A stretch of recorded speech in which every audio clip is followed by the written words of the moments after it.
carbohydrates. Okay, carbohydrates for this 1 hour lecture. Okay, so basically for carbohydrates, carbohydrates are classified to 4 groups. Okay, so the first one is the monosaccharides or the simple sugars. The second group is the disaccharides or double sugars, where you have two monosaccharides that are linked together through a covalent bond, okay, which is glycosidic linkage. Okay.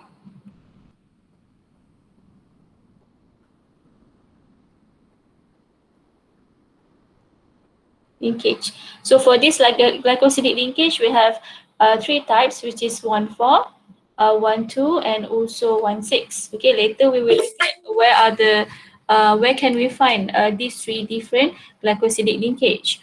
And then the third one is oligosaccharides. Okay, these are small chains of monosaccharides, which is it consists of around 3 to 14 monosaccharides. Okay. 3 to 14 monosaccharides. Mana kenapa bawa masuk?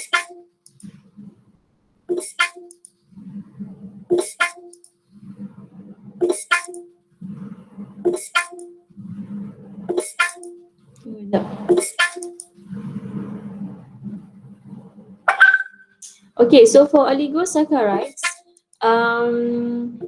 where can we find the oligosaccharides? Sekejap. Lagi nak masuk, cepat. 42 orang.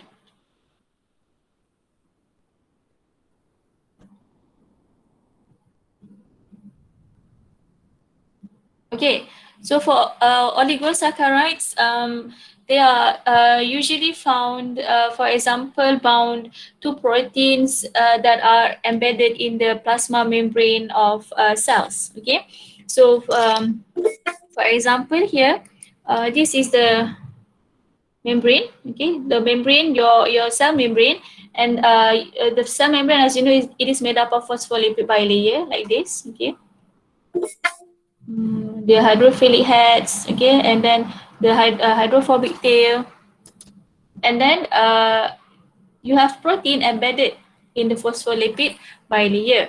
So in this side you have the cytoplasmic region. Outside you have the extracellular fluid region. So this protein, okay, you have carbohydrates, okay, that are bound to it. Okay, so this carbohydrate we call it as glycoprotein. Okay, glycoprotein. So these are the oligosaccharides.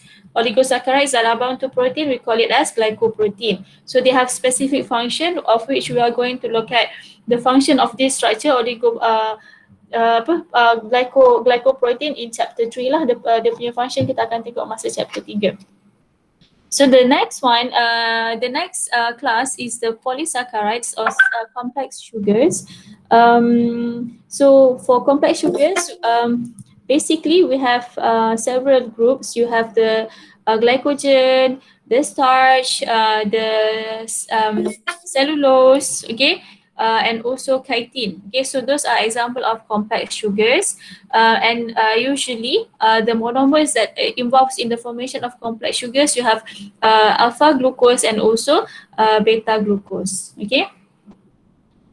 Okay, so the first class is the monosaccharides, or known as reducing sugars. Okay, so they are simple sugars, and they cannot be broken down into smaller molecules by hydrolysis. So as you know, the process of hydrolysis is breaking down molecules into smaller molecule through lysis is breaking down. Okay, and the process requires water. Okay, so for monosaccharides, you cannot break down monosaccharides just through hydrolysis. It has to, in order for you to break down glucose, it has to go and it has to undergo a series of complex chemical reactions in the cell. For example, as you know, glucose is the main substrate or the fuel that will be used during cellular respiration, and during that the cellular respiration,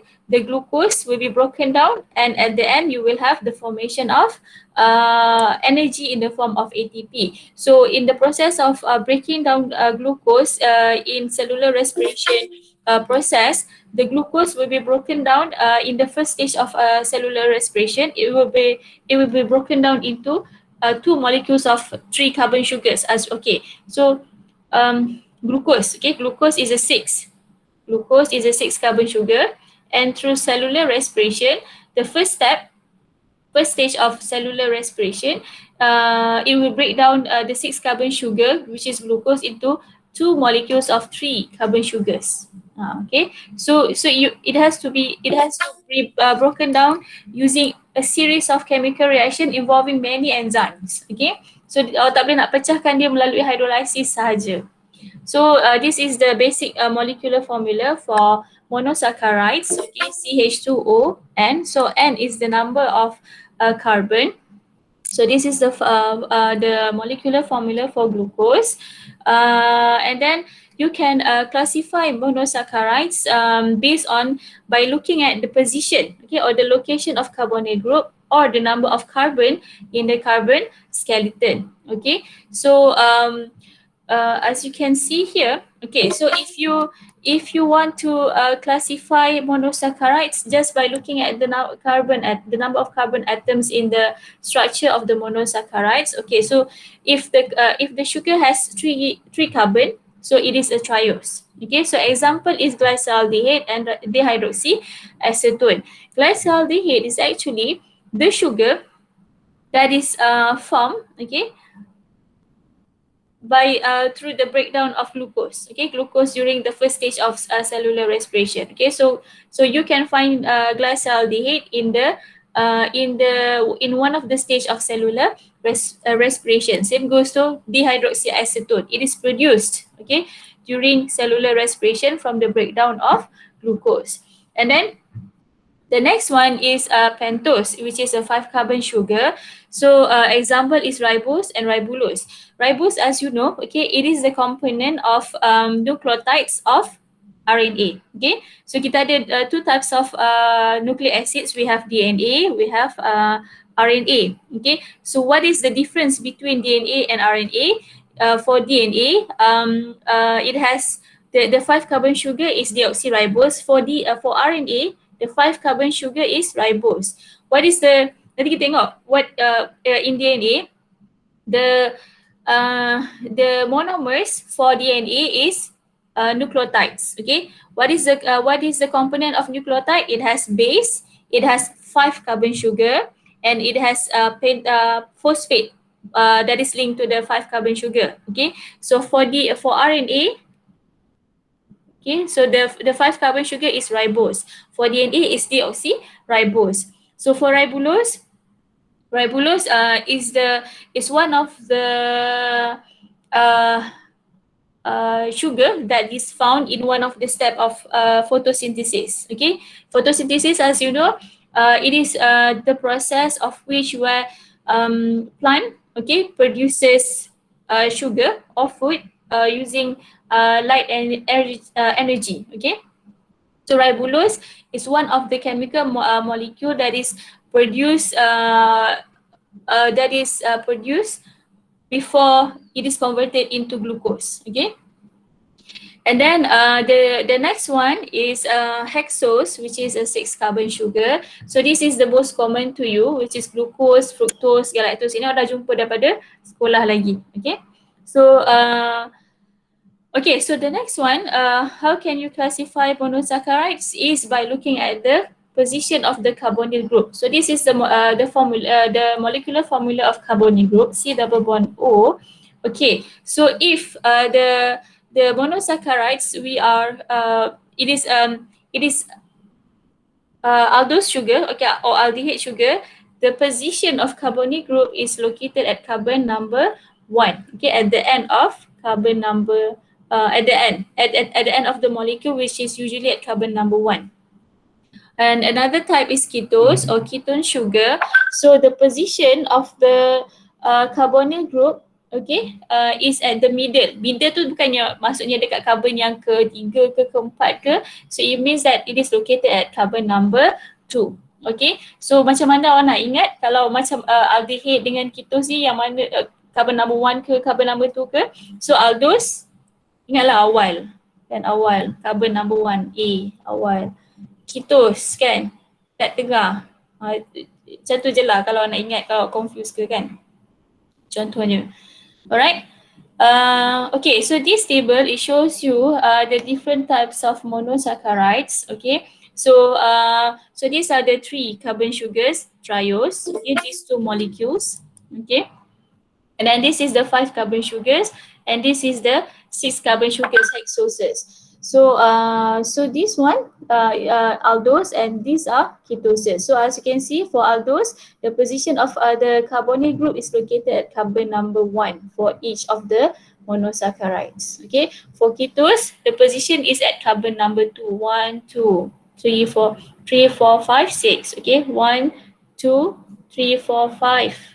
This is a 5 carbon sugar. Okay, so 1, 2, 3. Okay. So ini adalah rules untuk chemistry lah kan. So carbon yang numberkan carbon tu yang paling dekat dengan functional group dia. Okay, kita tak numberkan dia daripada sini kan.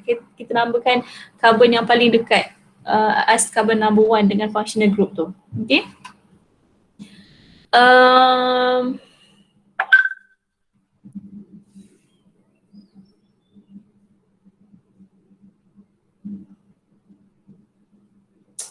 Kalau ni awak check balik, kalau tak silap saya, these two, okay, these are considered as glucose and galactose are actually isomers of each other. Okay, so they have the same molecular formula but different molecular structure. Okay, so they are actually isomers. So it means that, itu ada sahabat tanya kot kan, so kalau dia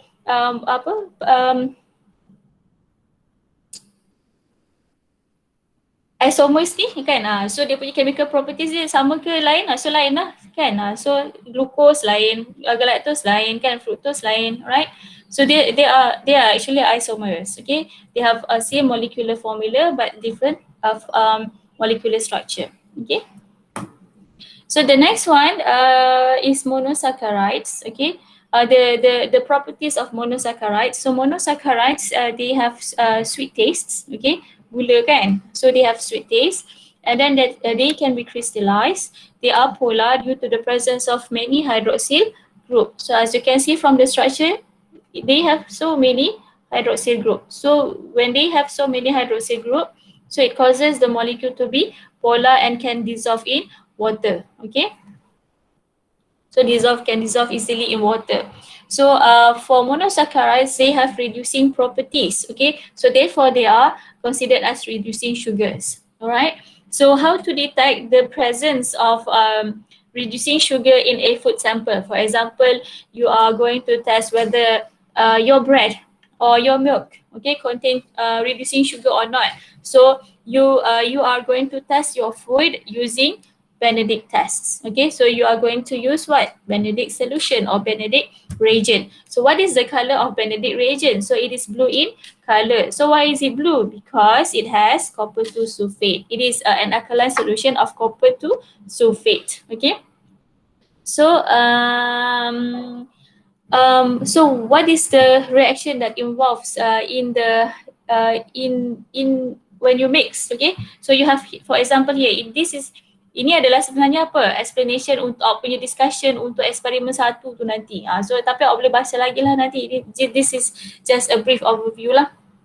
So this is your test tube. Okay, so in your test tube, you are going to mix your food sample. Okay, your food sample. So you want to test whether your food sample contains reducing sugar or not. So you are going to mix with Benedict reagent. Okay, so the amount of the food solution and the amount of Benedict reagent you are going to insert into the test tube, you are going to use the same volume. the same volume of Benedict reagent and the same volume of the food solution. Okay, milk for example. Okay, you are going to use the same volume. Okay, so for example, this is 2 ml, this is 2 ml also. And then after you have mixed both solution together, you are going to mix thoroughly the two mixture, and then after that, what you are going to do is that you are going to heat the two solution and you are going to observe whether there is a change of color or not. Okay, so if the solution changes color to brick red or orange or green or yellow or brown, so it indicates that your sample contains reducing sugar. So what is the chemical reaction that occurs? Okay, so for reducing sugar, it will reduce copper 2 ions, okay, into copper 1 ion, okay. Daripada copper 2 sulfate, dia jadi copper 1 oxide. Okay, so copper 1 oxide will give the orange brick red color or orange red color, which is they are actually precipitate, okay. So so that is for reducing sugar. Nanti saya nak bacalah kenapa apa yang ada pada chemical structure of glucose for example yang boleh menyebabkan dia bertindak sebagai reducing sugar. Explain nanti. Okay. Apa yang ada pada structure dia ni yang boleh menyebabkan dia terlibat dalam oxidation reduction reaction. Kan, dia adalah sebenarnya oxidation reduction reaction sebab dia reducekan copper 1, copper tu jadi copper 1. Okay. So you have to relate with the structure of the monosaccharides in order for you to understand. Okay. So the next one, okay. So the next one here, as you can see, for glucose, you have two types of glucose. You have beta glucose and also you have alpha glucose. How to differentiate between the two glucose is by looking at the position of the hydroxyl group at carbon number 1. So for beta glucose, okay, so for beta glucose, the hydroxyl group is positioned at above the plane of carbon number 1. For alpha glucose, OH dekat bawah. Okay, so I expect you all to know how to draw the structure of glucose. Okay, so simple je sebenarnya kalau awak nak draw. So saya bagi contoh lah kat sini kan. So let's say lah dalam exam dia suruh awak lukis. Okay, so lukis oksigen dia dulu. So glucose is a 6 carbon sugar kan? Tengok pula. Alright. So 1, 2. Okay. So it is dia ada hexagon shape. Okay. Something like that. So just tarik dia. Okay. So this is carbon number 1, carbon number 2, carbon number 3, number 4, number 5. Yang keenam kat mana? Kat sini. CH2OH. Okay. So sekarang ni awak nak draw dia punya hydroxyl kan. So if this is alpha glucose, okay, so the position of the hydroxyl will be below the plane. So ingat bawah, atas, bawah. Okay, so yang lain tu adalah hidrogen. Okay, so that is alpha glucose. So kalau for beta glucose, you just change lah, kan? Ya, OH kat carbon for beta glucose, OH ni dekat atas, hidrogen dekat bawah. Yang lain sama. Okay.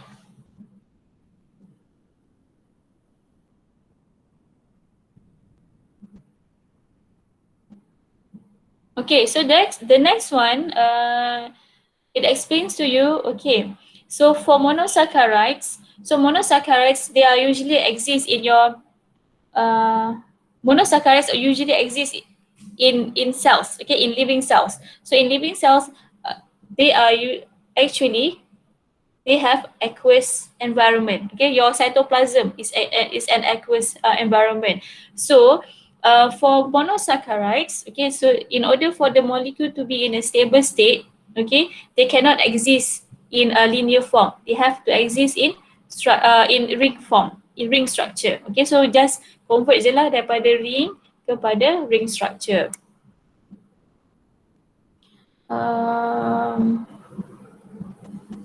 Kejap.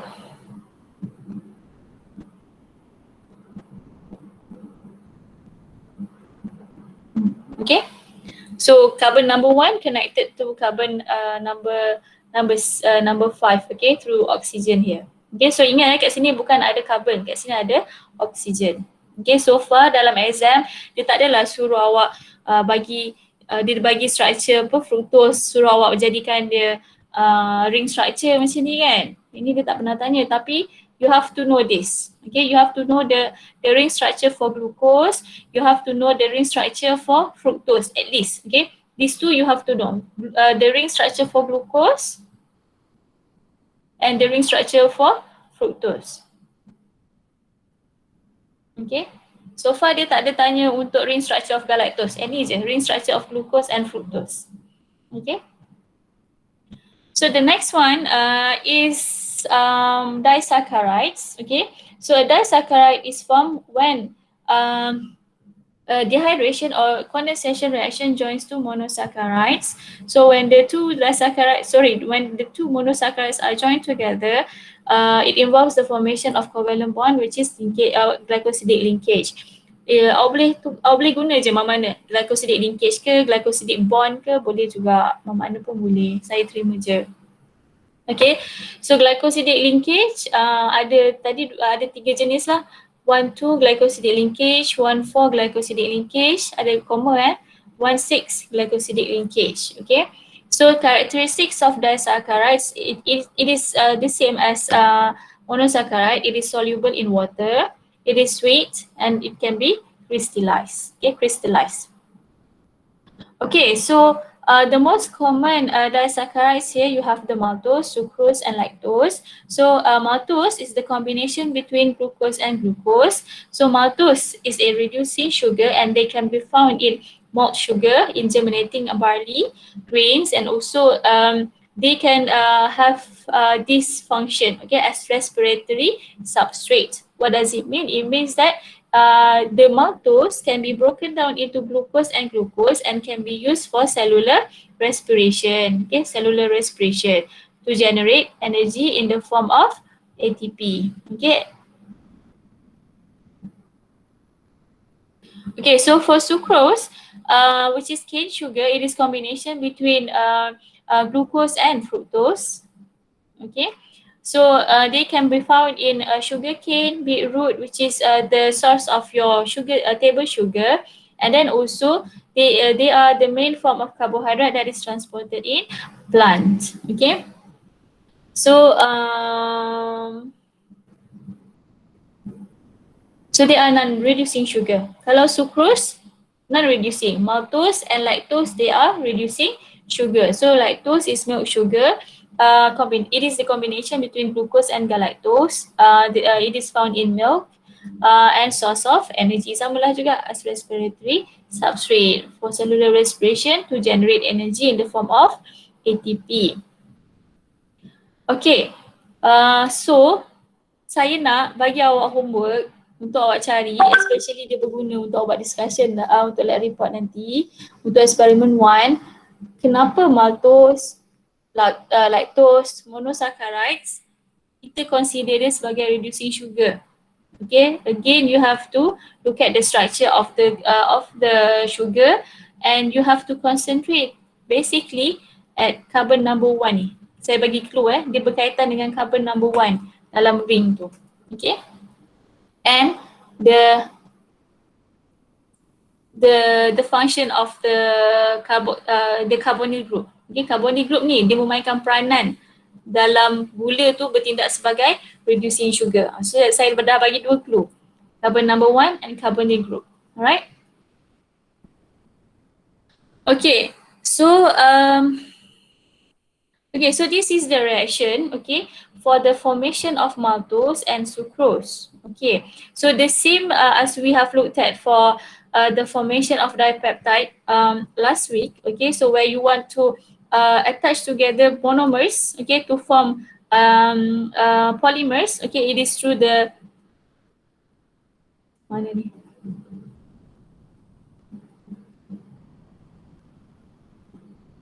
Sorry.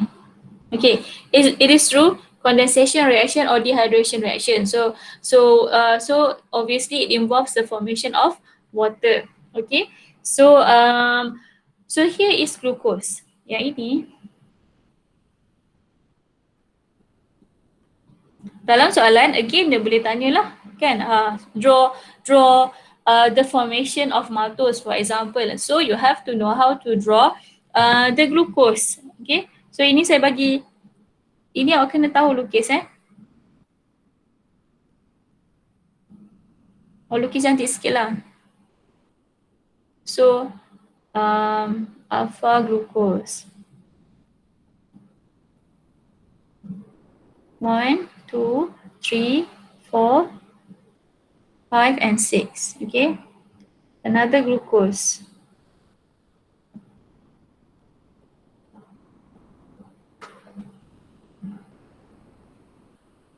Okay, ni oksigen kan, so this is carbon number 1. Sekejap. Carbon number 1, number 2, number 3, number 4, number 5, number 6. Carbon number 1, number 2, number 3, number 4, number 5 and number 6. Okay, merah ni tadi. Okay. So bawah kan, bawah, atas, bawah, atas, bawah. Yang lain tu hidrogen. Yang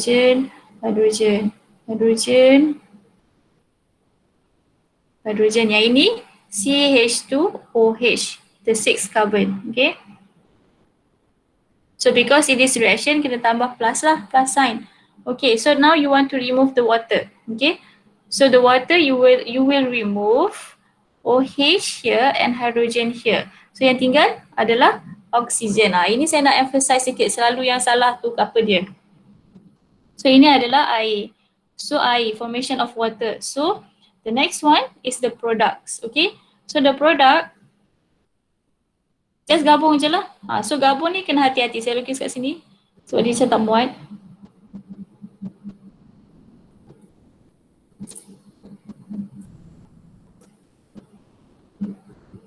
Pandang lagi.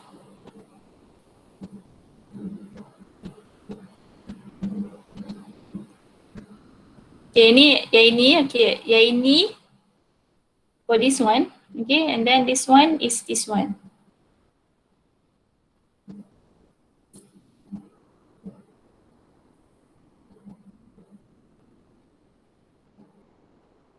Okay, tarik dia. Ini, sekejap. Okay, ini kan. So ini awak tengok, ini awak just tarik di sini. Sebab ini untuk hydrogen. Okay, oksigen je yang tinggal kan. So oksigen sini. Oksigen yang ini, so awak lukis dekat sini. So dalam ikatan antara apa? Carbon number 1 and carbon number 4. Nampak? Carbon number 1 and carbon number 4. So yang lain tu tambah je lah. Bawah, atas. Ini dah terlibat dalam oksigen. Dalam formation of the covalent bond. So bawah, atas, bawah. So ini CH2OH. Ini hydrogen.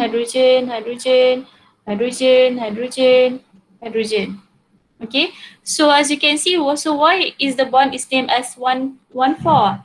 Because it involves the formation between carbon number 1 and carbon number 4. So the bond is 1,4 glycosidic bond or linkage. Okay, sama je.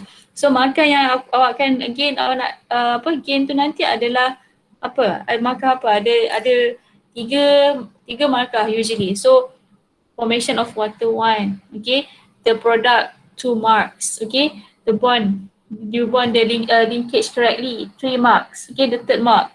And then kalau selalu spare, yang markah spare adalah maybe you name the reaction, okay, condensation or dehydration reaction, and then you draw the molecule, the structure of the substrate correctly. Okay, so that maybe you get the mark for that as well. Tapi yang most importantly yang ni, 1, 2, 3. Okay, 1 mark and 1 mark. So you have to know how to draw the reaction. Okay, so same goes to the formation of sucrose. Cuma sucrose ni awak kena tahu kan, kalau awak tengok kat gambar ni. Okay, so for sucrose, the bond form is 1,4. 1,2. So why do we call it as 1,2 glycosidic linkage? Because the formation is between carbon number 1 and carbon number 2. Okay, so this is carbon number 1 of glucose. Okay, 1, 2, 3, 4, 5, 6. Okay, so you know that it is a 6 carbon sugar. Fructose is also a 6 carbon sugar. Tapi kalau tengok dia sekaligus, nampak macam 5 carbon sugar je. Tak kan, dia adalah 6 carbon sugar. So, kita akan namakan fructose ni carbon number 1 dia paling dekat dengan reaction. Dia paling dekat. Carbon number 1 dia akan paling dekat dengan reaction. So, this will be carbon number 1. Bukan daripada sini Kalau tak boleh numberkan dia di carbon number 1 sebab dia jauh dengan reaction.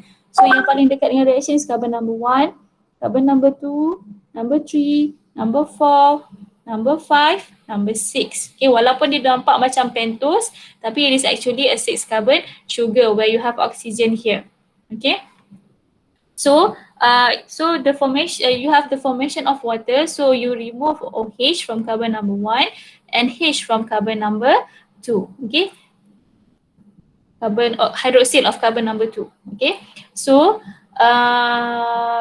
do not forget to write oxygen in between. Nampak? Ini selalu salah. Ini selalu ramai yang akan buat mistake. Selalunya dia just terus sambung je. Dia lupa kat sini ada oksigen, dia sambung je terus. Macam ni je dia buat. So salah, faham tak? Salah. So ini dah hilang 1 markah kat situ nanti. So do not make silly mistake like that. So you have to pay attention that you have oxygen here. Okay, so make sure you draw the oxygen. Same goes to the formation of sucrose from fructose and glucose. Make sure to write oxygen. Okay. So it is 1,2 glycosidic linkage because it is the bond between carbon number 1 and carbon number 2. Okay, so the next one is oligosaccharides. Oligosaccharides, it is a small chain of monosaccharides. Usually it consists of around 3 to 14 monosaccharides. So oligosaccharides can be attached to proteins. So we call it as glycoprotein. Glyco is referring to the structure of oligosaccharides, the carbohydrate part of the structure. Okay, and then if the oligosaccharide is attached to lipid, we call it as glycolipid. Okay, glyco is referring to the oligosaccharides. Okay, the carbohydrates portion. Okay. So where can we find these two molecules, glycoprotein and glycolipids? They are found embedded in the plasma membrane of your cell. Okay, so the function kita akan tengok masa chapter 3 nanti. Saya tak nak ulas kat sini. Okay, so next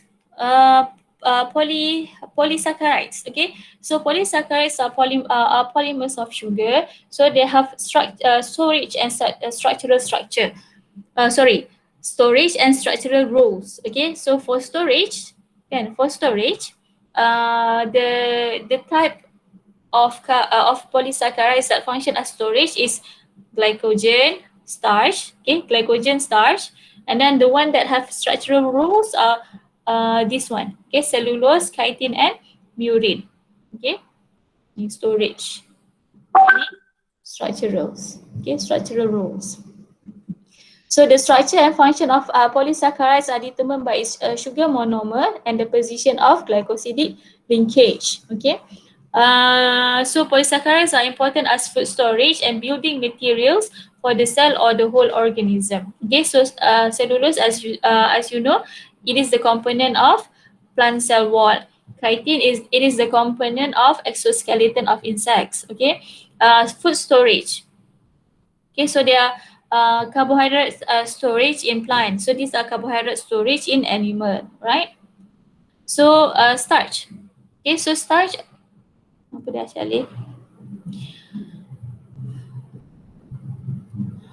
Starch, a storage polysaccharides of plant. So remember, starch. The monomer for starch is alpha glucose, and then they are found in large amount, surplus amount in granules within. Ini salah dalam punya nota tu betul, which is in amyloplast. Okay, amyloplast. So amyloplast ni adalah organel dalam kumpulan plastid. So plastid ni ada amyloplast. Okay, kita ada chloroplast kan. So these are groups of organelles in plant, okay, which function to store something. So in this case, amyloplast is to store starch. Okay, chloroplast is to store chlorophyll. Okay, something like that. And then other plastid is to store pigments. All right, so that for starch it involves amyloplast. Okay, so because glucose is a major cellular fuel, starch represents stored energy. So you have potato tubers, potato lah kan, ubi, keledek, kentang, semua tu lah. So those are tubers. Okay, and then grains, nasi yang makan, corn, wheat untuk buat roti kan. So legumes ke kacang. Okay, so a major source of starch in human diet. So for starch, there are two types of starch. You have amylose and amylopectin. So what is the difference between amylose and amylopectin? So for amylose, the structure is unbranched, and obviously the monomers are alpha glucose, and the bond between the alpha glucose of the amylose, you have 1,4. So 1,4, 1,4, 1,4. So the bond all the way through is 1,4 glycosidic linkage because it is made up of alpha glucose. So it is alpha 1,4 glycosidic linkage or bond. Okay. So amylose, the amylose chains are coiled into a helix structure, and the structure is held by hydrogen bonds. Okay, so the hydrogen bonds are formed between hydroxyl group of the glucose subunit. So kalau walaupun dia cakap linear unbranched, dia dalam keadaan macam ni. Okay, linear unbranched. So the monomer is alpha glucose. The bond between the alpha glucose is alpha 1,4 glycosidic linkage, and the bond that holds the helical structure is hydrogen bond. Hydrogen bond between hydroxyl group of the glucose subunit. So hydroxyl group kan OH kan OH. So they form hydrogen bond like that. Okay. So the next one, the next one is amylopectin. So for amylopectin, it is highly branched polymer. Again, each branch of amylopectin is a short chain made up of alpha glucose subunit, and the link are one alpha 1,4 glycosidic. But the branches, okay, the branches is 1,6. So ini yang chain dia macam ni kan. So alpha dia bentuk helical. So yang mana ada branch, so dia akan connected through 1,6 glycosidic bond. Okay, alpha 1,6 glycosidic bond. Sebab apa 1,6? Between carbon number 1 and carbon number 6. So ingat the branches are held together through 1,6 glycosidic bond or alpha 1,6 glycosidic bond. So inilah dia. So antara monomers adalah 1,4, antara branch adalah 6. Okay, so yang amylose tak ada branch, amylopectin ada branch. Okay, but the branches are short chains only. Okay. So the next one is glycogen. So glycogen are stored carbohydrates in animals. So usually the glycogen is stored in the liver and also muscle cells. Okay. So for example, kalau contohnya awak makan nasi, kan nasi adalah starch. Okay, starch. The monomer for starch is alpha glucose. Okay. So bila awak makan, when you digest the rice or your bread, kan, so the enzyme in your saliva is amylase. So the amylase will break down the starch into alpha glucose, and also dia akan break down lagi dalam awak punya small intestine using amylase that is produced by the pancreas into glucose again, and the glucose that has been digested will be absorbed in your bloodstream in the from the small intestine, get into your blood and causes your blood to be high in glucose. Okay. So what happened next is that insulin which is produced from the pancreas will convert the excess glucose in your blood and store it as glycogen in the liver or in the muscle cell. So this will reduce your blood glucose level back to normal. Okay. So daripada starch yang awak makan, dia simpan dalam bentuk glycogen. Okay. Dalam hati dan also muscle cells. So for glycogen, again, so it is less soluble in water. So the structure is similar to amylopectin, but it has more branch. Okay, it has more branch. So as you can see, so this is glycogen. So nampak? So dia ada helical structure, so dia ada branch, branch lagi, something like that. Okay.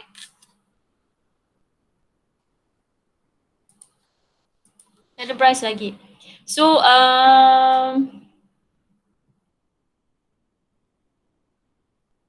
so nampak? Okay, so bila badan awak kekurangan, tadi kan bila awak makan nasi, glucose level tinggi, tapi bila awak puasa, obviously your blood glucose level will be low. Contohnya bila awak puasa, kalau tak makan ke, your blood glucose level will be low. So what happen is that the glycogen will be broken down or hydrolyzed rapidly by enzyme to produce glucose, okay, for cellular respiration to occur to provide energy, to produce ATP, to produce energy in the form of ATP. Okay. Tadi kita tengok insulin kan convert glucose into glycogen, tapi kalau the next hormone is glucagon. Okay, so glucagon will convert glycogen into glucose. Okay, it increases back your blood glucose level back to normal. Okay. So the next one is cellulose. So cellulose, so cellulose, as you know, it is the component of plant cell wall. And then as you can see from the diagram here,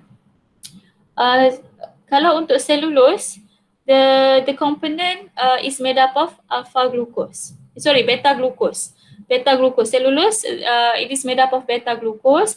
Kalau awak tengok structure kat sini, for starch kan, these are alpha glucose. Alpha glucose dalam chain of starch, dia punya position is they are positioned in the same orientation. Maksudnya carbon number 1, number 2, number 3, number 4, number 1, number 2, number 3, number 4, number 5, 6, kan? They are oriented in the same position, upright all together.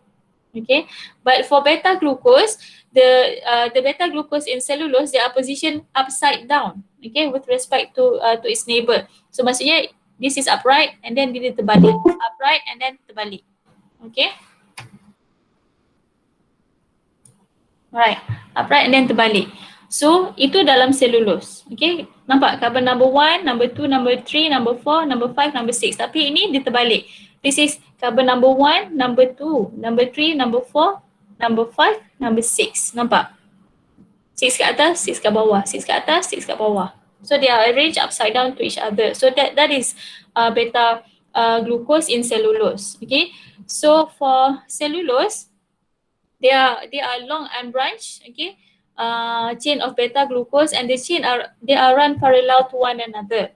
Okay. So kalau awak tengok kat sini, so ini structure cellulose. Nampak? They run parallel to to one another, and they are held together by hydrogen bonds. Okay, hydrogen bonds. So, and the hydrogen bonds are formed between hydroxyl group. Nampak?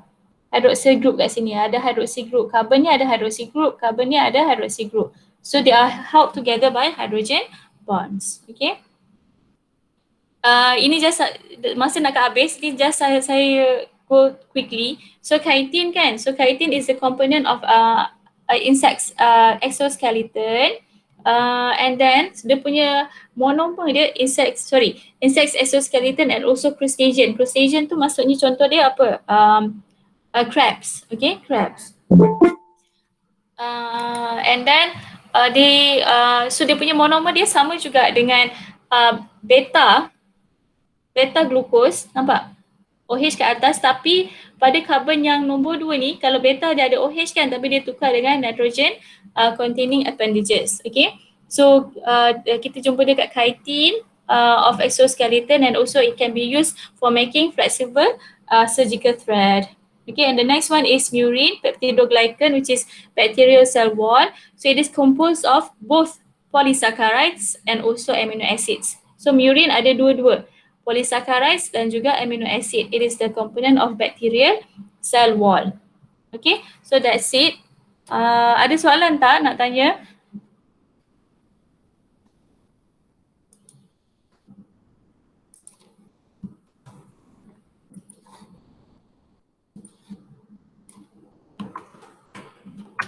Kalau tak ada soalan, ini ada attendance. So tolong fill up.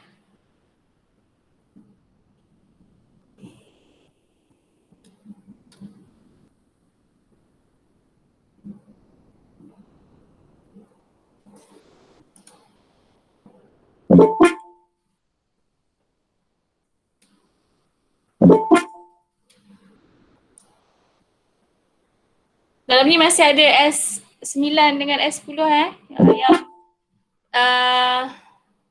S61, S62 boleh start masuk.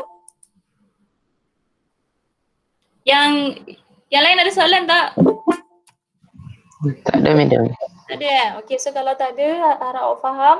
So boleh sign attendance and boleh leave lah. Okay, terima kasih. Okay, thank you, madam. Okay. Thank you, madam. Madam. Thank you, madam. Thank you, madam.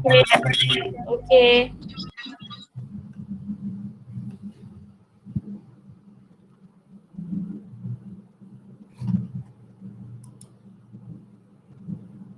Okay.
Assalamualaikum doktor. Salam. Doktor, hari ni kita buat apa ya? Kita tengok chapter nucleic acid. Saya tak doktor lagi, saya madam je. Alright, thank you. Okay. Madam ke puan ke, boleh lah mana.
Okay. So I think everybody is here.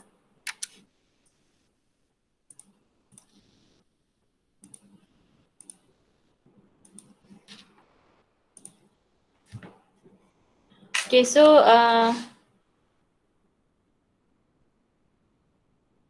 tak banyak pun lagi slide, dalam 14 slide untuk kita cover pagi ni. Untuk habiskan chapter 1.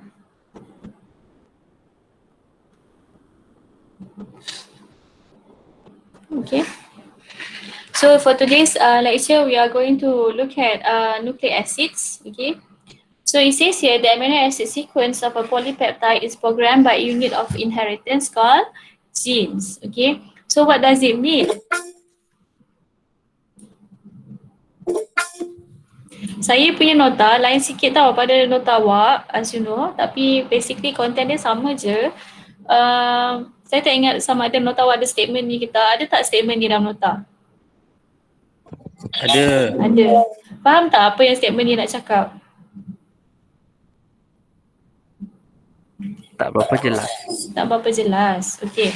Kat sini dia kata the amino acid sequence of a polypeptide is programmed by a unit of inheritance called a gene.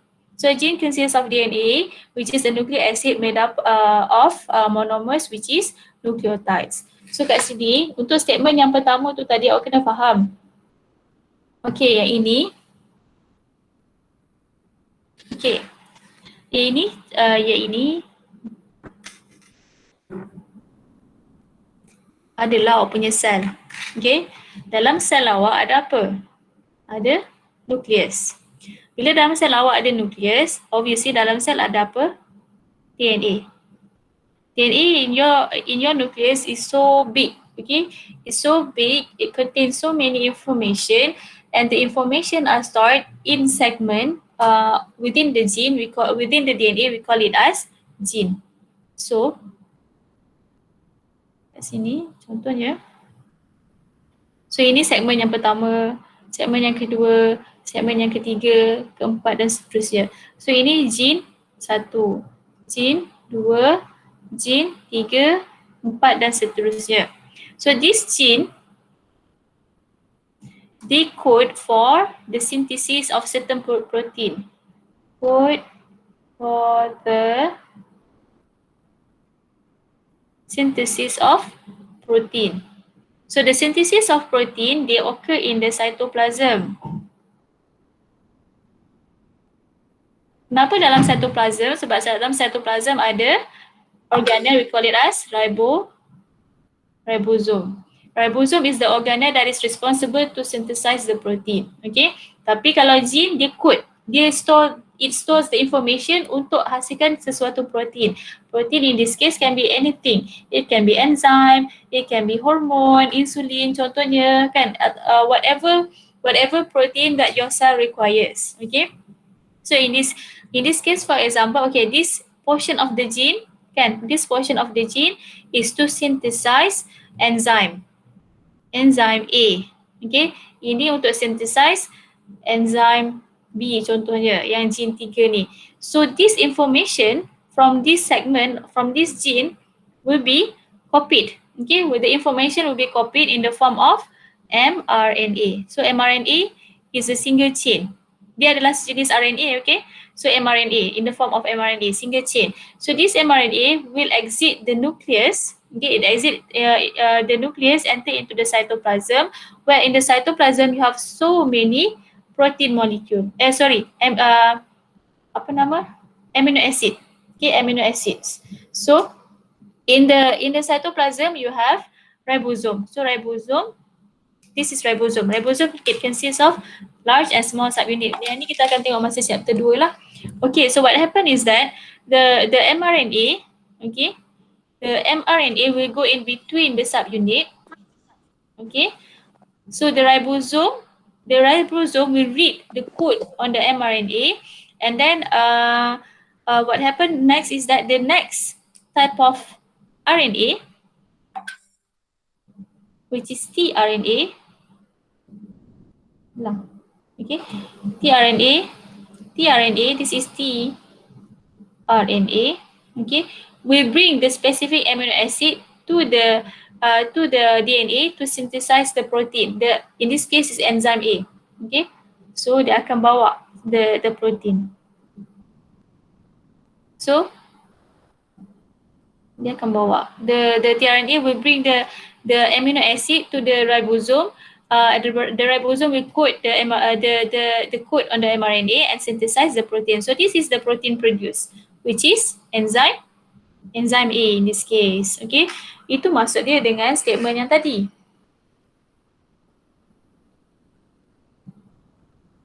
Okay, statement dia satu ayat je ni. The amino acid sequence, which is protein,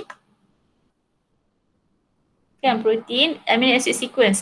Tadilah protein which is enzyme.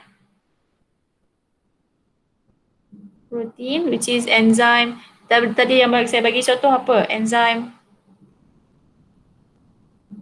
A. Okay. The amino acid sequence of a polypeptide is programmed. Program maksudnya coded by the gene in your nucleus. Okay, in order for any protein to be synthesized in your cell, it has to be from the instruction in the DNA, which is coded in the gene. Okay, so gene consists of DNA, which is a nucleic acid made up of monomers, which is nucleotides. So these are the monomer for the nucleic acid. You have phosphate group bonded to a 5-carbon sugar bonded to a base. So kalau ini structure yang susah kan, tapi kalau yang simplified version adalah phosphate bonded to a 5-carbon sugar and pentose sugar and then bonded to a base.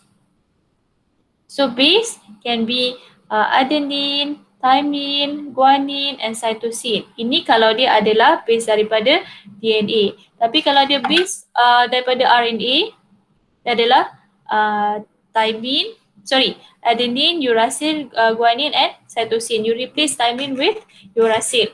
And another difference between DNA and RNA is the 5-carbon sugar. For DNA, the 5-carbon sugar is deoxyribose. For RNA, the 5-carbon sugar is ribose. Okay, itu perbezaan dia. Okay, dua perbezaan yang obvious kat situ adalah dia punya bases lain dekat sini dengan dia punya 5-carbon sugar berbeza. Okay, DNA deoxyribose, RNA is ribose. Okay, so there are two types of nucleic acid, is deoxyribonucleic acid DNA and ribonucleic acid. Okay, so nanti saya terangkan kenapa DNA dengan RNA ni kita namakan dia acid.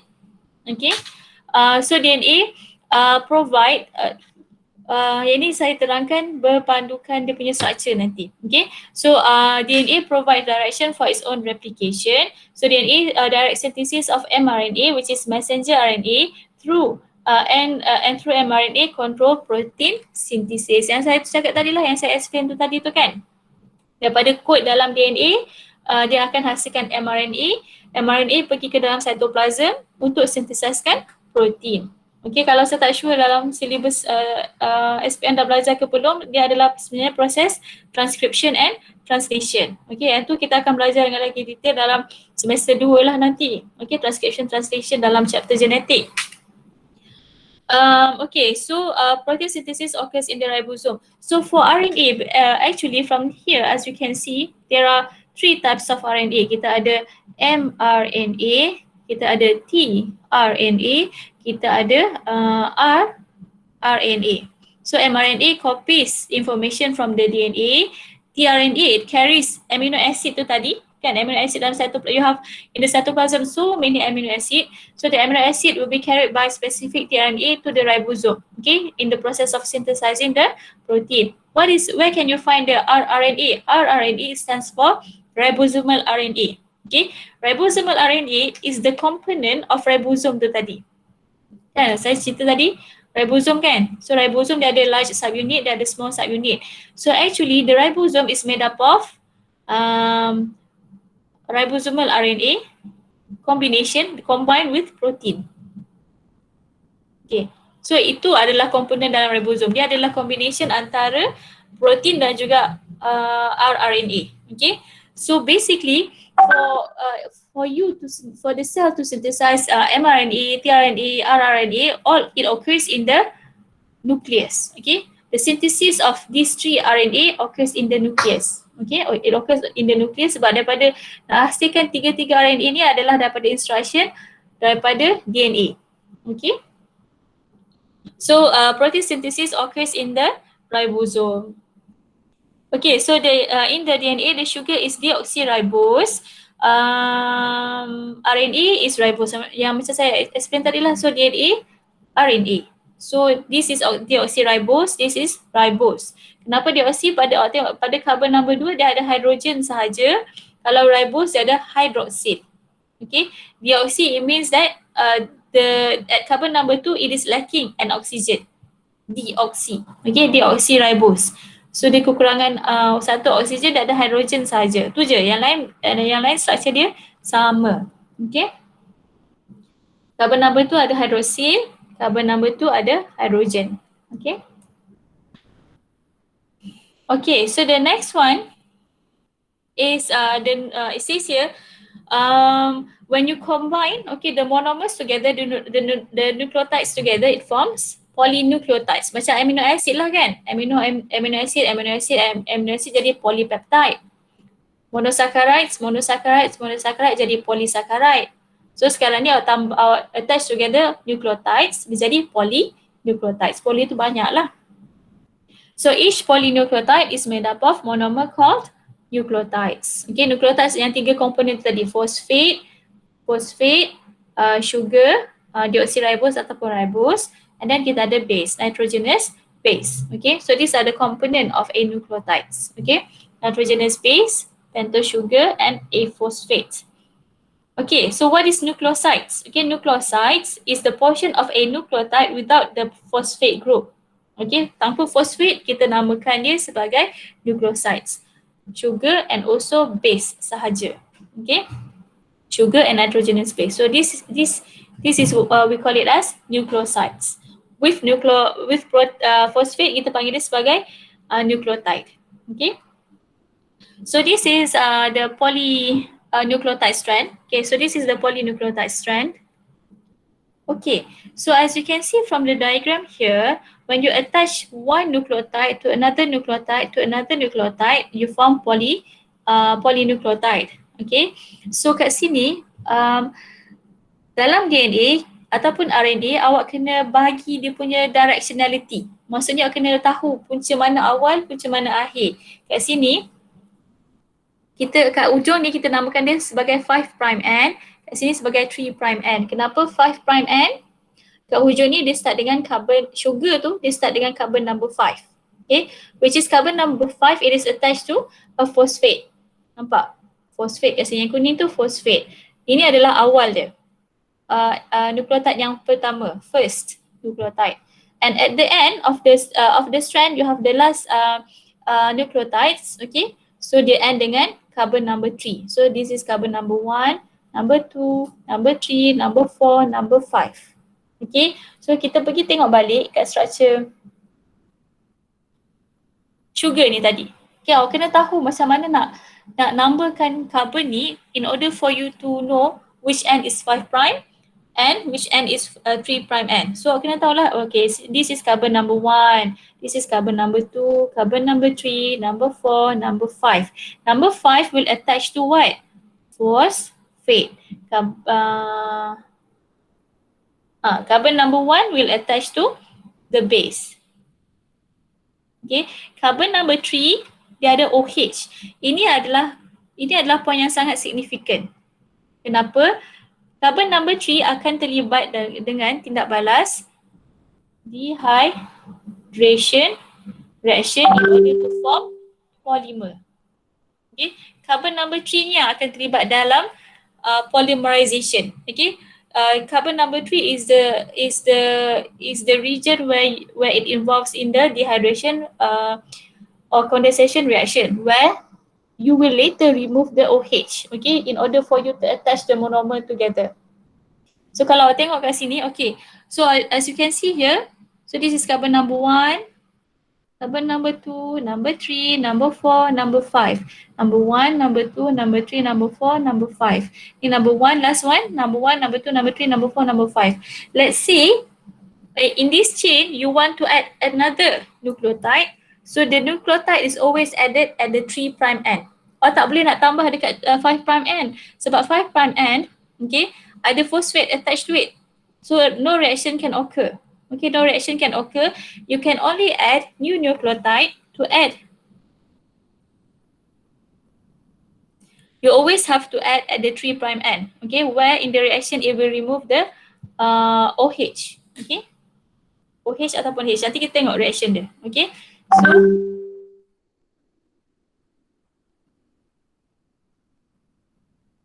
kalau saya tunjukkan kat sini,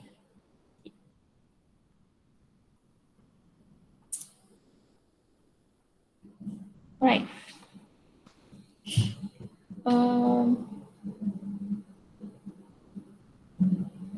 Okay. Apa structure? Ada 5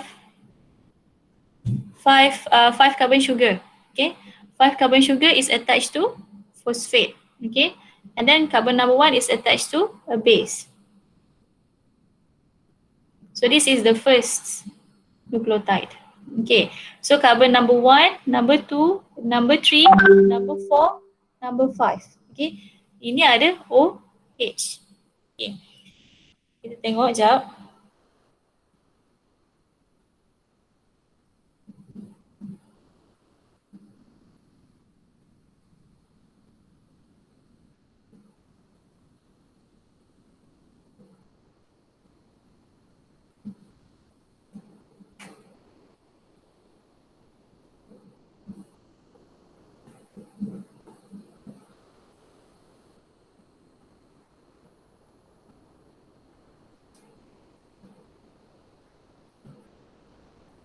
Okay.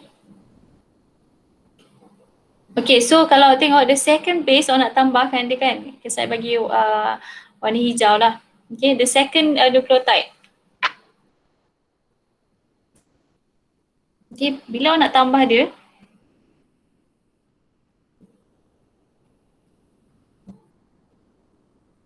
this is the second nucleotide. Okay, apa ada garisan?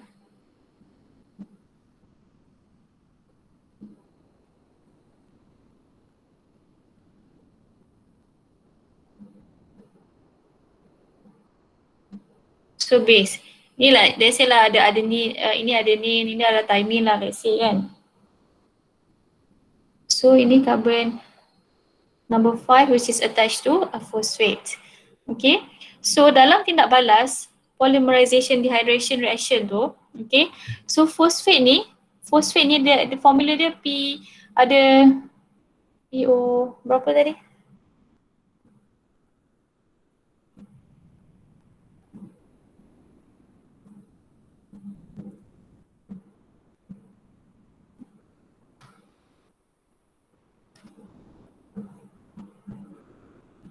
Okay. Dalam phosphate ni, awak tengok structure dia ada O kan, dia ada O kat sini, dia ada O kat sini, dia ada double bond O, dia ada kat sini, yang mana dia ada attach dengan carbon, dia ada O, kan dia ada PO.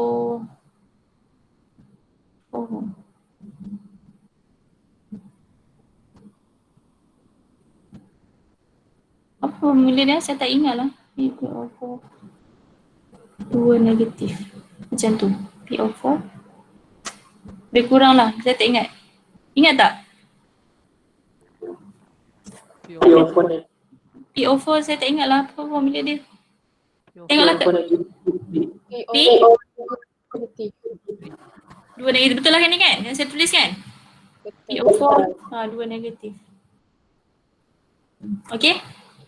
So, kenapa ada negative sign kat sini? Sebab asalnya yang mana ada O ni, dia adalah hydroxy group.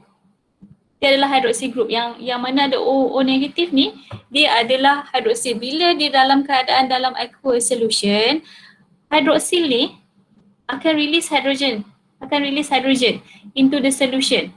So when they release hydrogen into the solution, it causes dia akan bagi efek dia bertindak sebagai asid. Faham tak? Bila sesuatu molekul tu dia release hydrogen ion, dia bertindak sebagai asid. So that's why our punya DNA ni kita menamakan dia sebagai deoksiribonucleic acid. Okay, sebab phosphate group ni asalnya yang mana ada O dia adalah hydroxyl. Bila dalam keadaan aqueous solution dia akan release hydrogen ion into the solution and causes dia to be acid, bersifat acid. Okay. So kat sini dalam tindak balas where you want to attach the nucleotides together. Okay. So this is yang tadilah the first nucleotide base. Okay. And then carbon number 5 attached to phosphate. Sama juga. Okay. Saya besarkan sikit. Biru.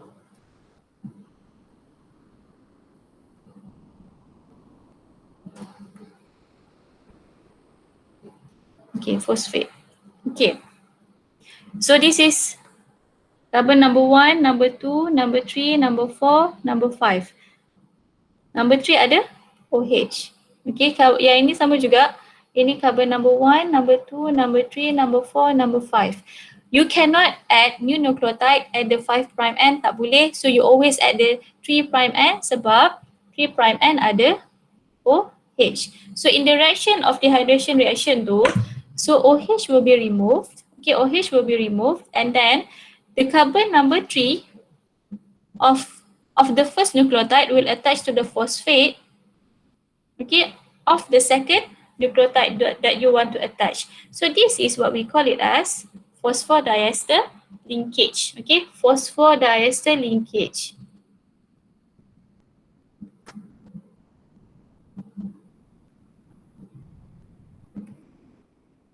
Linkage, okay. So key dia adalah you always add new nucleotide at the 3' end. So maksudnya nak tambah nucleotide yang baru.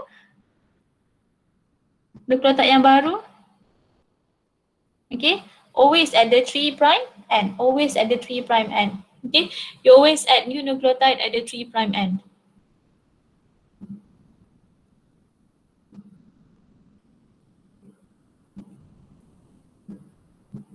Okay, so that is the directionality. Okay. Kalau DNA kita ada double strand kan. Okay. So bila 5' dia kena match dengan 3' of the second strand. Ini 5 pergi ke 3' and the complementary ends is 5'. So dia akan run in this direction. So this is what we call it as anti-parallel. Okay. That is for DNA. DNA they run anti-parallel to each other. Okay. So ini DNA helical. So ini this is 5', this is 3'. So bila kat sini, saya guna talian sama pula. So ini 3', this is 5'. So strand yang ini akan run in this direction, this one akan run in this direction. So ini yang kita namakan sebagai anti-parallel. The next one is the different type of nitrogenous bases. So you can group the nitrogenous base into two groups, which is pyrimidine and also purine. So for pyrimidine, it is a single ring. It is a single 6-membered ring. These are pyrimidines: cytosine, thymine, and uracil in RNA. For purine, you have adenine and guanine. Okay, so dia adalah 6-membered ring fused to a 5-membered ring. So ini 6-membered fused to a 5-membered. These are 6-membered ring. Okay, 5, 6. So ingat kalau purine, adenine, guanine, pyrimidine, cytosine, thymine, and uracil. Okay, so this is the formation of phosphodiester bond. Okay, so a type of covalent bond. Phosphodiester ini this one should be phosphodiester bond. So between adjacent nucleotide formed between the OH group of the on the 3' carbon of one nucleotide and the phosphate on the 5' carbon of the next. Nampak? Carbon number 1, number 2, number 3, number 4, number 5. 5 attached to phosphate. Number 1, number 2, number 3, number 4, number 5. 5 attached to phosphate. So maksudnya ini adalah nukleotide yang second, ini adalah nukleotide yang pertama. First, second. So maksudnya kalau nak add yang ketiga, you add at the 3' end. Okay, and the interaction, okay, it involves the formation of water molecule. Okay, water. Sebab apa? OH daripada carbon number 3 will be removed. Hydrogen that was initially from phosphate ni, kan, dia akan bergabung, hydrogen ni akan bergabung dengan OH dan akan release water. Okay, so here it says the next point, the chain of the nucleotide has a 5 to 3' orientation. 5' to 3'. So maksudnya direction dia daripada 5 ke 3. 5 to 3. Sebab apa? Whenever you want to add new nucleotide, it's always at the 3' end, carbon number 3. Okay, of the last nucleotide. So the backbone is negatively charged due to the negative charge on each phosphate. So phosphate has negative charge. Oh ni. Sebab apa? Asalnya dia adalah OH. Bila di dalam aqueous solution, dia akan ionize and release the hydrogen ion. So that's why we call DNA as deoxyribonucleic acid, RNA as ribonucleic acid. Okay, because it releases hydrogen ion. Okay, phosphorus pun itu keluar kat sini. Okay. Okay, the next one is okay, it explains to you that DNA is double helix structure, is a helical structure. Okay, so the DNA molecule has 2 polynucleotide strand, okay, spiraling or coiled together around an imaginary axis, forming a double helix structure. Okay, so in the DNA double helix, the 2 backbone run in the opposite direction, 5 to 3' from each other, in an arrangement referred to as anti-parallel, in opposite direction. Okay, they run in the opposite direction, anti-parallel. Okay, so next one, the DNA molecule includes many genes. Macam saya cakap tadi, genes are region in the DNA that codes for the synthesis of certain protein. Okay, the synthesis of protein only occurs in the cytoplasm. So next, the nitrogenous base in DNA pair up and form hydrogen bonds. Okay, so DNA always pair with adenine A always pair with thymine, guanine always pair with cytosine. So this is what we call it as complementary base pairing. So maksudnya kat sini kalau kita ada double stranded DNA, kan, so ini adalah pentose sugar, ini adalah phosphate contohnya, kan. So kita ada pentose sugar, ini adalah phosphate, so attach all the way through lah. So ini 5', okay, ini 3'. Kalau in this direction, dia akan run in the opposite direction. So kita kena draw dia terbalik sikit. So dia susah sikit sini. Okay, terbalik sini, macam tu. Phosphate dekat sini. So kat sini kita ada 5, kan. Kat hujung ni adalah 3'. OH. Ada 3'. So ini, this is 5', this is 3'.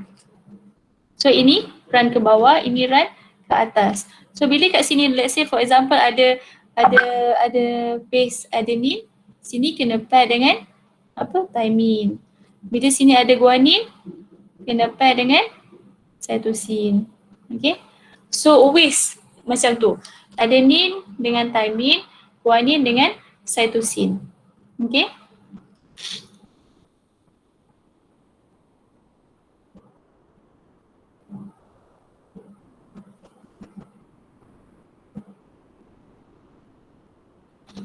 So lagi satu yang awak kena ingat, kalau every time when adenine and thymine pair together, they always they are bonded by 2 hydrogen bond. Okay, adenine when paired with thymine, the formation it involves the formation of 2 hydrogen bond, but as for guanine and cytosine, it involves 3 hydrogen bonds. 1, 2, 3. Itu awak kena ingat. Okay. Dalam exam dia pernah surau lukis hydrogen bonds between the 2 bases. So whenever, I remind you, whenever you draw a hydrogen bond, you must use dotted line ni. Okay. You must use dotted line, not a straight line. Okay, so this one, this is just to show you the structure of tRNA. So tRNA, this punya structure dia macam ni yang lebih kurang, kan. Kalau awak lukis dia Dia lebih kurang macam ni. So kat sini kita ada amino acid binding site over here. Okay, this is where amino acid will bind. Okay, amino acid will bind. Okay, so in order to hold the double helix together in DNA, kan? So they are the two strands are held by hydrogen bonds. So it means here kalau awak nak separatekan the two DNA strand, you can apply very high temperature in order to separate the two DNA strand, because the high temperature can break the hydrogen bonds. Okay, the very high temperature can break the hydrogen bonds. Okay, if you want to separate the two DNA. Okay, so this table it shows you the difference, okay, between DNA and RNA. What is the difference between DNA and RNA? DNA is a single strand molecule. Single strand, and the molecule is much shorter. Macam saya draw tadi kan, daripada DNA, which is it is a large molecule within your nucleus. But as for RNA, they are smaller and single stranded. Okay, kalau kau tengok kat sini, kalau macam tu tRNA ni macam ada double strand je, dia sebenarnya single strand tapi dia folded. Okay, tRNA is actually single strand but they are folded. Macam saya dah draw kat sini kan, single strand tapi dia fold. Yang mana fold tu, dia akan ada pairing lah. Okay, tapi kalau DNA dia memang double strand, two separate strand that are held together by hydrogen bonds. So DNA consists of double bond arranged in anti-parallel manner and are coiled. Okay. Second, the pentose sugar is ribose. Pentose sugar for DNA is deoxyribose. And then the third difference is that for RNA you have uracil. For DNA you have thymine instead of uracil. So yang lain semua sama. Adenine, guanine, cytosine. Adenine, guanine, cytosine. Okay. ATC. Okay, ATCG, AUGC. Itu je beza. Okay. So for RNA, they are produced in the nucleus but found anywhere within the cell. So as I've mentioned before, all the three RNA, mRNA, tRNA, and rRNA, all the three RNAs are produced from the code in the DNA that is in the nucleus. Okay, but once you have synthesized the mRNA, the tRNA, the rRNA, these three RNA can migrate from the nucleus and enter into the cytoplasm because they are involved in the synthesis of protein. Okay, but as for the DNA, due to their large size, they can only be found in the nucleus. Okay, DNA are only found in the nucleus due to its large size, and you cannot keluarkan DNA daripada nucleus. Okay, walaupun DNA tu adalah tempat untuk store genetic information untuk hasilkan protein, dan penghasilan protein tu berlaku dalam cytoplasm. So that's why awak perlukan mRNA tu. Fungsi mRNA adalah untuk copy a small portion of DNA, copy portion tu, code tu, pergi ke dalam cytoplasm untuk synthesiskan protein. Okay, so that's why RNA, especially mRNA, it is small in size supaya dia boleh keluar daripada nukleus pergi ke dalam cytoplasm untuk synthesiskan protein. Okay, and another place where you can find DNA is that you can find DNA also in the mitochondria and chloroplast. So it means that for these two organelles, okay, they have their own DNA. Okay, mitochondria and chloroplast, they have their own DNA. Why? Because for these two organelles, okay, they have to synthesize their own enzymes. Okay, as you know, for mitochondria, it is the place to carry out cellular respiration. In order for cellular respiration to be carried out, it involves many enzymes. Okay, many enzymes in the reaction. So the enzymes are produced, okay, from the instruction of DNA within the mitochondria. Same goes to the chloroplast. Chloroplast is the organelle that involved in photosynthesis. In order to carry out photosynthesis, photosynthesis involves a series of chemical reactions, and the chemical reaction involve enzyme. In order to produce the enzyme are produced from the DNA contained in the chloroplast. Okay. So these two organelles, they have their own DNA. Alright. Okay, so for RNA, they have their own, for RNA yang ada tadilah, they have three types. Okay, kita ada mRNA, tRNA dengan rRNA. Messenger RNA, transfer RNA and ribosomal RNA. Messenger is to copy information from DNA, okay, into smaller molecule, which is the mRNA. It goes into the cytoplasm, it finds ribosome, and it involves in the synthesis of specific protein. tRNA, transfer kan, nama dia transfer, nak transfer apa? Amino acid. Amino acid daripada cytoplasm tu dia bawa kepada mRNA dalam ribosome dan dia terlibat dalam penghasilan protein tu tadi. Okay. Ribosomal RNA is the component of ribosome. Okay, you have rRNA with together proteins, okay, to form the subunit of ribosome. For DNA ada satu jenis lah DNA, okay, tak ada yang lain.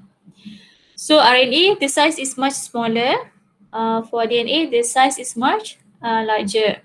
And then RNA does not act as a gene. It is important in the production of protein. So again, I emphasize RNA is to copy information from the DNA so that your cell can produce protein. Okay. Kalau DNA, it is to store genetic information. Okay. It is to store genetic information. Dia ada information untuk synthesize all the protein that your body requires. Enzyme, insulin, structural protein, whatever lah that your body requires. Okay. So this is just a summary. You know, ini adalah apa, macam brainstorm. Ini awak boleh go through sendirilah. Ataupun buat, tengok kalau pening, tengok ni, buatlah awak punya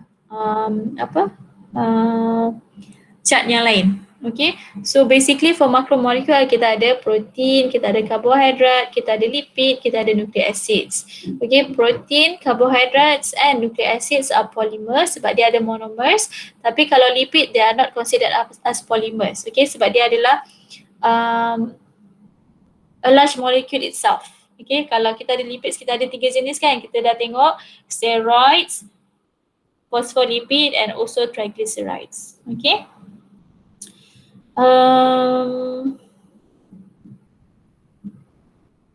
Itulah dia. Ada soalan tak?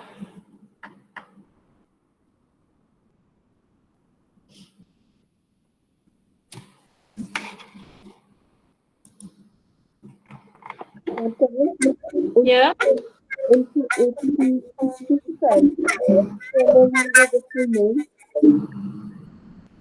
Awak punya suara putus-putus lah. Ataupun nak type ke?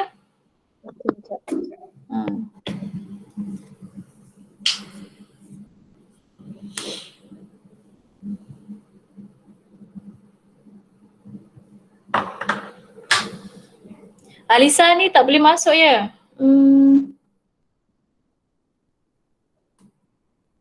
Tak apa, nanti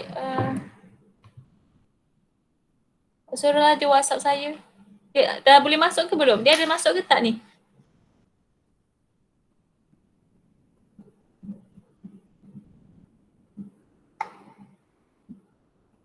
Kena ingat.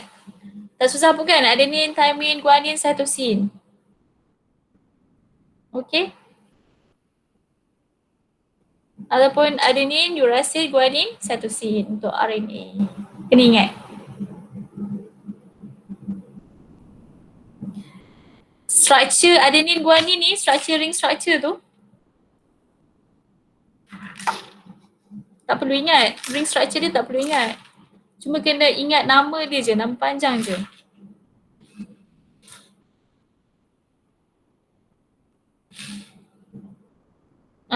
Ring structure ni tak perlu ingat. Ring structure ni tak perlu ingat. Cuma ingat nama je. Ada soalan lagi?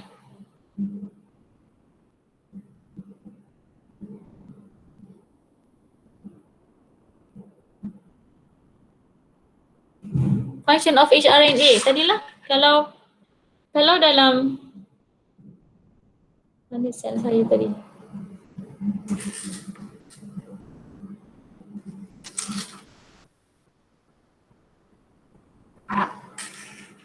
Okay, macam saya cakap tadi, kita ada tiga type of RNA. RNA ada tiga jenis. mRNA, tRNA, rRNA. rRNA. So all these three RNAs, okay, are synthesized within the nucleus. Sebab apa they are synthesized within the nucleus? Because to synthesize these three RNA, dia berdasarkan kod pada gene. Okay, dia berdasarkan kod pada gene. Okay, so kalau gene tu dia suruh synthesize mRNA, dia synthesize lah mRNA. Kalau dia suruh synthesize tRNA, dia synthesize tRNA ataupun rRNA. All these are synthesized in the nucleus. Dan in the process of dalam nanti saya dah belajar juga dalam dekat sekolah. This is nucleus. Okay, nucleus. Dalam nucleus kita ada nucleoid region. Nucleolus region. Nucleolus, the dense part of the nucleus. Okay, the dense part of the nucleus. Nucleus, as you know, it is double membrane organelle. Okay, so dekat nucleus ni kita ada nuclear pore. Tak ada nuclear pore.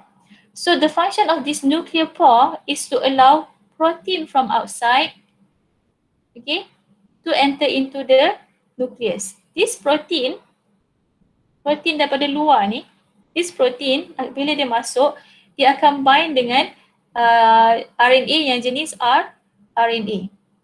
This protein bila bind dengan rRNA, dia akan jadi subunit of ribosome. Okay, dia akan jadi subunit of ribosome, the large subunit and the small subunit. So these two subunit, large and small subunit of ribosome, dia akan keluar melalui nuclear pore dan dia akan pergi ke dalam cytoplasm dan dia akan assemble jadi ribosome. Okay, so itu fungsi yang pertama rRNA. Okay, it is the component of ribosome, combination between RNA and also protein. Okay, that originally from outside, from the cytoplasm enters into the nucleus, bergabung dengan RNA jadi large and small subunit, keluar jadi ribosome. Okay, itu yang pertama. Yang kedua adalah mRNA. So mRNA bentuk dia apa? Single stranded. Okay, single stranded and the size is much smaller. Okay, so let's say lah pada masa yang tertentu awak punya sel nak synthesize protein daripada gene 1. Let's say lah gene 1 ni dia code for hormone insulin. Okay, insulin, hormon insulin. Gene 1 ni for hormon insulin. Let's say lah, saya bagi contoh je. Okay, untuk DNA ni fungsi dia adalah untuk store the information je. Dia tak boleh terlibat directly dalam protein synthesis sebab dia tak boleh keluar daripada nukleus pergi dalam cytoplasm. Sebab apa? Size dia sangat besar. Dia tak boleh nak keluar melalui nuclear pore ni. So, in order to synthesize the protein, information daripada gene pertama ni akan dikopikan dalam bentuk mRNA. Okay, proses ni kita namakan dia sebagai transcription. The process of copying information from DNA into mRNA. Ini adalah mRNA. So because mRNA, it is a smaller single-stranded molecule, so dia bolehlah keluar daripada nukleus melalui nuclear pore pergi ke dalam cytoplasm. Okay, so bila dia keluar dalam cytoplasm, dia akan cari ribosome. Okay, ribosome. So ribosome ada large subunit, ada small subunit. So bila dia pergi ke ribosome, dia akan masuk antara large and small ke sini. Okay, and ribosome ni akan baca kod pada mRNA ni, dia akan baca. Bila dia baca, akan ada the next type of RNA which is tRNA. Okay, so the function of tRNA transfer kan, T stand for transfer. So it transfers the specific amino acid to the ribosome containing the mRNA. So dia akan baca. So dia akan, bila ribosome baca kod pada mRNA, so dia akan start synthesizing the protein. So in this case, the protein is, kita hasilkan apa? Insulin tu tadi. So the synthesis of protein only occurs in the cytoplasm walaupun kod asalnya dalam nukleus. Faham Zulaika? Okay.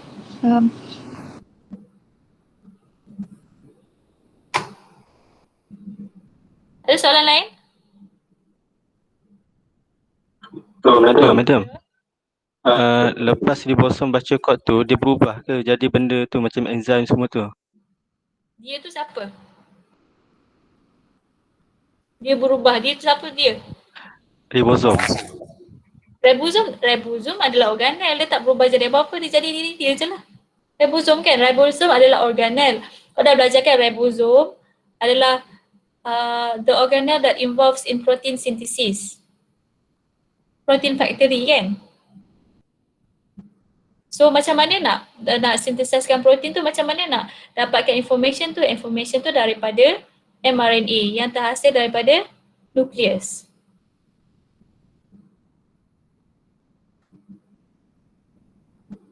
Faham? Siapa yang tanya tadi?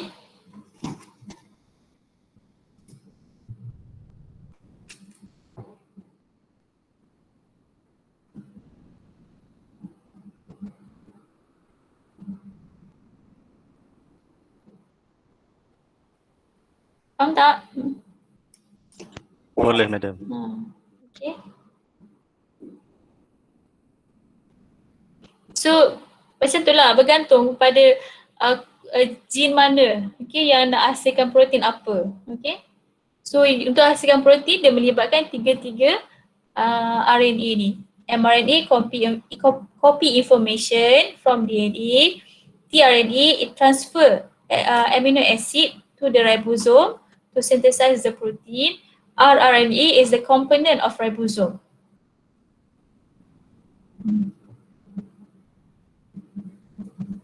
Selalunya dalam exam, ni adalah antara soalan yang favourite lah. Wah, perbezaan antara RNA dengan DNA. Lepas ini juga awak kena tahu, saya nak tanya, kalau dalam awak punya nukleus, kan, kita ada 30% adenin. Berapa persen cytosine? Dalam nukleus ni mesti 100% kan? 100% of all DNA bases ni. Kalau dalam DNA tu, DNA awak is 30% is made up of adenin. Saya nak tanya, cytosine ada berapa persen? 30. Ha? 30. Mana dapat 30? 20.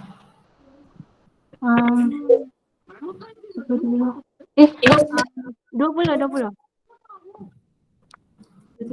Okey. 20 lah kan? Faham tak? 20. Macam mana awak dapat 20? Adenin sama dengan thymine. Sama dengan thymine which is 20 kan? So total untuk adenin and thymine adalah 40. 60. So baki dia 60 kan? 60 untuk guanin and cytosine. Bagi dua lah. So each adalah Sorry. 30 lah. 30 so jadi 60 kan? Saya tersalah. Adenin and thymine both. Saya buat semula lah. Adenin sama dengan thymine. Kan? Adenin 30, thymine 30. So total dia adalah 60. Baki 40 untuk guanin and cytosine. So each 20%. Faham tak? Faham. Okay. So maksudnya adenin dengan thymine memang ada percentage yang sama lah. Adenin mesti sama dengan thymine sebab dia kena pair together. Guanin mestilah sama jumlah dia dengan cytosine sebab dia kena pair together. Itu je dia punya key knowledge dia kat situ. Okay? Okay. Ada soalan tak? So kalau tak ada soalan, saya ada attendance untuk awak fill up.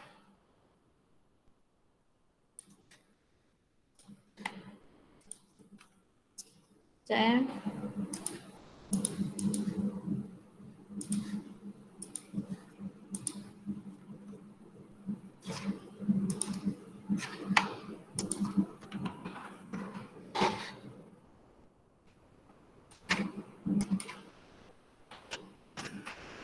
Okay, so tolong fill up this attendance.